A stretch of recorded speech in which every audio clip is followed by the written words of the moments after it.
Hello and welcome to Tech Talks and Soul Walks with myself, Julie Kubiak.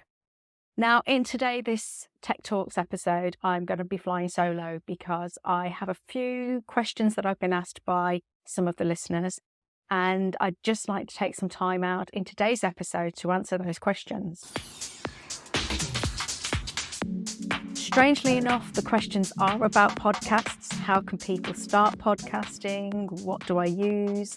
And how can they make the podcast short little clippets that I'm doing that I'm uploading onto YouTube and other social media? So that's what this episode is today. And first of all, I'd like to just take you through what it is that I'm using. So you might be surprised to know that all I'm using is my iPhone and a laptop.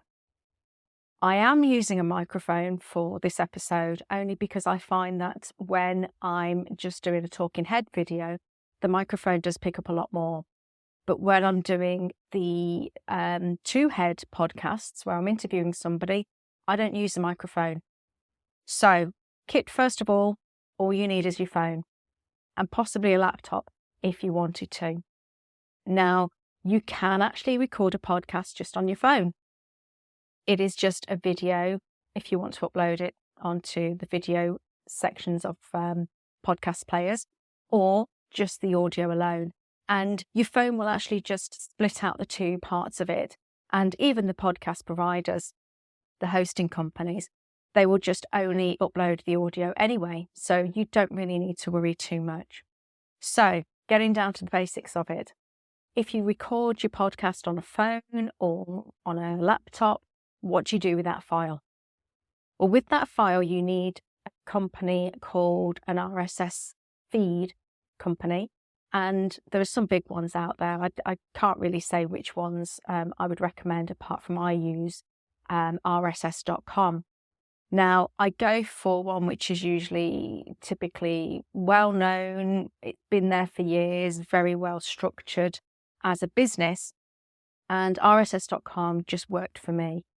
And some of these allow you a free trial, so you can test them out before you actually go with them. But choose wisely. There are some out there that say in the small print that anything that you upload is actually theirs. You've only got a certain limited amount of time where they'll keep your podcasts for, or a certain number of episodes. So just be on the lookout for little things like that. Because even though you think that you might just want to do a podcast and might only estimate doing 6 episodes, if like me, I only plan to do 6 really as a trial, and it's really just become a lot. I've lost my words. It's blown me away is what I want to say, because I have had some good feedback on it. So the recording, and then you have to upload it onto rss.com. Now, you can take it one step further, and obviously with my IT background, I always have to just dive straight in, learn everything about what I'm doing, know the ins and outs, and this next stage could be something that you want to do, but it isn't necessary for a basic podcast, especially if it's just like a talking head one. But I researched how I could do podcasts, and when I was doing the research last year, I picked on Descript, and Descript was the market leader for me. It ticked all my boxes, but Descript predominantly is sold as a video editing software for people that wanting to edit the transcription. So that may sound technical. Let me break it down. So when you have a video and you upload it into Descript, a document appears which is the video, the actual visual video part of it. And then on the left, it transcribes everything that has been said. That is voiceovers. That could be if you're talking to somebody else. But what it does is it creates a word type document, a word processing document that you can then edit. So if there's lots of ums and ahs, it can go through and it can delete those out. If you decide that you want to remove the first paragraph or the first 10 minutes, you simply highlight it and press delete. There is no need to know full-on video editing, and this just takes it to a whole different level. Now, when doing video podcasts with an interviewee, so somebody the other end of the phone, let's say, what Descript has now done is they have partnered up with another software business. I think they've bought them out, and it's called SquadCast. And SquadCast is similar to Zoom and Google Meet, but what it does is it is a specific piece of software for videos and video editing at the end of it. So SquadCast and Descript are now working together. It's the same business, basically. So you only pay for one subscription, but you get access to the two different pieces of software. So the video element when I'm doing the interview with somebody else, SquadCast is where I actually go in and it allows me to send an invitation to that person. I can also check their audio quality. I can change the settings on their phone. So if they've set it to like 4K, don't really need that for a podcast, I can amend those settings there. But the beauty of it is once it's downloaded from each of the devices, so my device and their device, it uploads it onto the cloud, so onto a server somewhere. And then I can download it, I can edit it and do with it whatever I so wish. Another thing with Descript is that you can highlight text and you can create a mini document from it, or as Descript call it, a composition. So I can create my YouTube shorts from it.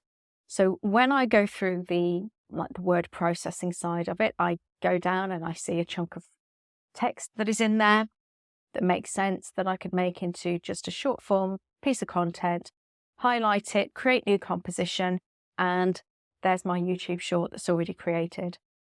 Descript also, because obviously it has transcribed everything that you have said, it makes it so much easier to put captions on it. And just with one click, you've got captions straight away onto the document. So without going into it, this is not obviously a training session. This is just saying what I use. But you can start to see that Descript has taken my podcast to a whole new level with the shorts and the subtitles or captions. And then it just means that I can switch it from horizontal to vertical, and there's a whole load of shorts straight away from it. Now, apart from using the mobile phone, whichever one you want to use, and or using Descript, the only other thing that I use is a microphone. And today I have got a microphone in here only because I use the DJI mic if I'm doing solo video recording. When I do an interview video, there is no need for me to use the microphone, believe it or not. It just uses my phone's microphone or my laptop's microphone, and that's it. Another reason I do that is because of it hogging my network. And I found that when I was connecting in a wireless microphone, which obviously isn't ideal when doing a podcast, there was lag and there was glitches in it, and I didn't like the quality that it was giving. And the person at the other end of the video kept saying that the noise was off, it wasn't syncing up at their end. So it just made a lot more sense to literally use my phone, use my laptop, and use the microphones within them while recording the podcast. Now, the next thing that people have been asking me is, how do I actually create the YouTube shorts and distribute them? And as I've already said, Descript has helped me to do that because it allows you to create new compositions from what you've actually recorded into like little bite-sized manageable chunks.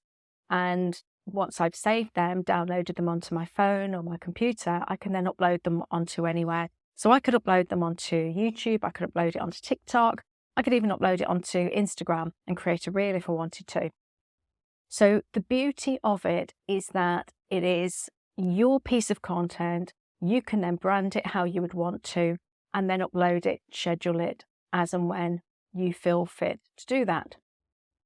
So with everybody asking me all these questions, it was going to be hard to even do a video to explain everything. So I know I said I'd never do it, but all the notes that I've made on what I do every time I record a podcast, I am putting them into a course, and it will be an online course that will be available.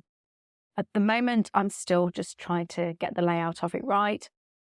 It is already written, so to speak, because they're my notes. But obviously my notes aren't going to make any sense to somebody that has never used Descript or never thought about creating a podcast. So predominantly the course will be from literally startup, if they're wanting to start a podcast, all the way through to bits and pieces about how you can tweak certain things, like doing branding on your short compositions on Descript. So all that is coming soon. So please bear with me while I'm doing it. I do have a critical illness. That is my disclosure here. I am ill. I haven't been great recently, but I am getting better. But just bear with me and I will get those notes into a PDF file so you can actually download, and you too could be creating your own podcast. One of the courses is how to do just YouTube Shorts. So we're not talking now about if you've recorded a podcast. We're talking now just if you want to get onto YouTube. And a lot of people have been asking me, based on the fact that I'm on the YouTube Shorts Partner Program, how can they create YouTube Shorts? Now, it is very simple. And with that course, what it will do is it will talk you through every single step on how to film, edit, and upload your YouTube short. Also as well, once you have it recorded, it's your piece of video. It's your video. And you can then choose wherever you decide to place it on social media. You might want to put it onto Instagram. You might want to put it on your website. It's entirely up to you. But once you have that recording, then it's yours, and you can then distribute it as and when you so desire. So there's nothing stopping anybody from creating YouTube Shorts. It's just that bit of knowledge or that bit of confidence, really, to know that you can do it and it's not as hard as it looks. And trust me, once you get used to it and you start creating a few, you'll realize how easy they actually are. You don't need any particular software. You don't need any particular phones either, because YouTube make it so easy. You just film on your phone and upload it direct into YouTube. One step you do need, which again is something that people have been asking me about. So sorry if this sounds like it's a bit disjointed and not in order, but people have been asking me, how do I know if I've got a Google account? Okay, so I will answer that now. If you've got a Google account, if you go onto YouTube, usually that is in the top right corner, you should see a little avatar, your head or something, your name, something up in the top right corner, which is like a sign in. If your name is already up there, and if you've already got a Gmail account, yes, you've probably got a Google account. You just then need to create a YouTube channel. If when you go into YouTube, it asks you to sign in, maybe you don't have a Gmail account, or maybe you don't have a YouTube account. Now, the benefits of having a YouTube account are obviously multi-level, really. The first one being, for me, if I'm watching a video and I like the video that I'm watching, I like to subscribe to that channel. I like to go in and see if there's any other videos, and then it actually keeps track of the history of the videos you've watched. So to give you an example, the other day I was watching a video on, it was a Ninja Foodie video, and I couldn't remember the settings and I forgot to write them down. So I went back in the history, remembered I'd watched it on a Saturday, could see straight away that that was the video that I'd watched and didn't have to go and search for it. But if you don't have a YouTube account, a YouTube account or a Google account, it won't store your history. It also won't allow you to subscribe to channels. And I'm not sure if you can actually like videos either if you don't have an account. Don't know, because I've always had a Google and a YouTube account, but then hey, I am a techie person, so why wouldn't I have always had a Google account? But yes, so to create your own Google account, if you log into Google in any way, shape or form, and if you then type in YouTube, and if you have your little tiny head avatar up in the top corner, you've already got an account. And if you then just try, just as a tester, if you go and search for my YouTube account, my YouTube channel, which if you're not on YouTube or you're watching this and you're just listening to it on a podcast, try it out, go and find me and hit subscribe. If you can subscribe, thank you. Thank you in advance. And if you can't, then it means that you do need to go and set up a Google account. Now, one thing I don't do anymore, unfortunately, is I don't build websites. I haven't really ever built websites for other people. I have done it for friends, but it's not something that I like to do. I can do it, and for me, obviously, it is very easy, but I may put together a course on how you can build your own website. I do think, this is just my personal opinion, I think more and more people are moving away from websites, and it's not about creating apps. What I'm saying is, I don't know whether or not a website is now relevant. Traditionally, websites were a place to host the information about your business or about yourself or your blog or whatever you were doing. And that's great. But now with social media, it's as though the two have kind of become the same thing. So everybody posts on social media. You can have your links on there to different places. You don't necessarily need to have a website. Businesses like to have a website because they do like to have a presence on Google.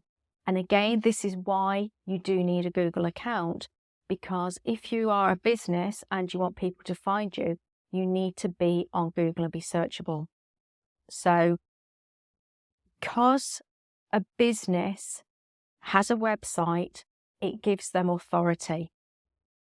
But as a person, yes, you might run a business and might want to show certain offers and things like that. But there's other ways these days of getting your information out there to certain people. There's collecting emails and having email marketing. You could be doing collecting information via Instagram, Twitter, TikTok, whatever it is that you're actually doing. You don't necessarily need to be pushing that information through a website. You can collect the information through MailChimp, let's say, and then it then sends out the emails for you. So depending on what you actually need, things have changed so much within IT that the way that I certainly used to work has changed as well. So these days, like I say, you could get away with having just a YouTube channel and maybe just Instagram or TikTok, whichever way you want to go. Your business, yes, you might want to have a website, but does it really need all the bells and whistles that a website would have given you when there's much better options elsewhere? Now, what I'm trying to explain is you need to think of a website as a marketing poster. So in its basic form, it is just literally a showcase that you have that domain. It's then the information you put on that website that makes it necessary, let's say, within a business. If you just put on there your telephone number and how people can contact you, fine. There are other ways that they could get that information, and a lot of people do revert back to Facebook for things like that. If, on the other hand, you sell products, yes, you could have them on your website, but again, there's other platforms that you could be selling your products on. You don't necessarily need a website. Finally, there is Zoom for Zoom calls. There's Google Meet. There's all these other ways of doing video calls and video conferencing to contact with people. And a lot of those things you wouldn't necessarily run through your own website. So again, just think carefully about if it is a website you need. But if there's anybody out there that wants to have a discussion with me, maybe talk about what their business requirements are, although I do not do websites anymore, and I cannot stress that enough, I do not do them. It doesn't mean to say that I'm not here for you if you want to reach out and we can just have a call and we can discuss your business needs, your business requirement, and I can suggest places for you to look, suggest software to use, or suggest different ways of getting to what you want to achieve without having your own website. Because trust me, once you get a website, you have to keep renewing that domain. You have to keep on top of that website. What if the website gets hacked? I had this a couple of years ago. I had malware all through my website, and it wasn't even a WordPress website. And I had to pay to get it cleaned and to get it all sorted and back on. And even when they rolled back, it wasn't as simple as just rolling it back. It was gone through the whole of the server. And it was a hell of a nightmare. It was the most stressful time I've ever been through with my business. And my business is still a hobby, in case you didn't realize. My business isn't making any money because of situations like that where I've had to pay out thousands of pounds. And I kid you not, I paid thousands of pounds. Then I had to pay thousands of pounds to put protection in place to stop it happening again. So if all you want is a poster to say this is who you are, consider using Facebook. Consider just branding yourself and having an Instagram account, and or on YouTube as well. If you are considering using Instagram for your business, there is a lot of stress with Instagram. And I'm seeing a lot of people venting on YouTube and saying why they've now taken a break from Instagram. I didn't realize, because I don't fully use Instagram and therefore I don't really get this stressful element of it. But with Instagram, to basically be seen, you need to be posting content daily. A lot of their algorithms say you should be posting sometimes 3 times a day. Apart from posting, we're talking here about Instagram Reels. We're talking Instagram photos, Instagram carousels. They're also still wanting you to put on things onto Instagram TV. And there is just so much within the algorithms that you kind of have to tick to get seen and to be really noticed on Instagram. But the most important thing with Instagram is the connections that you're making and the interaction. So Instagram assume, and therefore you should be reliant on the time and effort to comment and get back to everybody that is commenting under each of the different posts. And that alone is time consuming. So you just need to consider with your businesses how far you actually want to spread your business across these different platforms. So I don't do training on Instagram. It's not something that's really ever been my cup of tea. I don't drink tea, I drink coffee anyway. But for me, I can talk behind legs about YouTube. I can talk about businesses. I can talk about technology and business setups and what kit you would actually need. So I'm going to wrap up this podcast because I feel like all I'm doing is just talking to this camera in front of me. But anyway, yeah, I hope this kind of clarifies a lot of things for you. And shameless plug, I am going to be releasing my own courses soon, so keep an eye out. And thank you for listening to Tech Talks and Soul Walk podcast.